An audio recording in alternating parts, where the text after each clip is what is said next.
Ayan guys, luto na yung ating rice para sa chicken curry kabsa. Ayan guys, okay na yung rice. Meron din linagay kong ilang pirasong sili na maanghang. So now, yung ginawa nating sauce na chicken, ilalagay natin guys sa kanin. Nako, yan. Eto guys, oh, ganern. Ganyan guys, ilagay natin para ito ay masarap ang ating chicken curry kabsa. Ayan guys. So now, kailangan ilagay natin lahat. Ayan, ganun na lang. Ayan.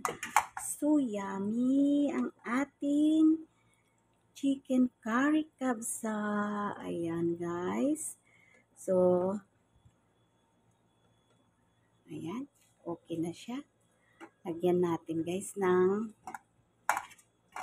ilagay natin yung sauce. Lahat. Ayan. Ayan na siya guys. So now, meron din tayong golden brown na onion. Ayan guys. Ito yung golden brown na onion. So, kailangan natin guys na ilagay sa taas ng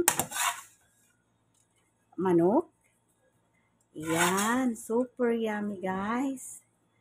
Ayan guys.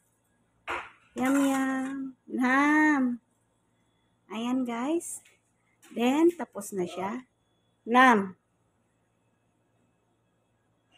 Ilagyan natin ng kulay. Ayan. Ito yung kulay guys.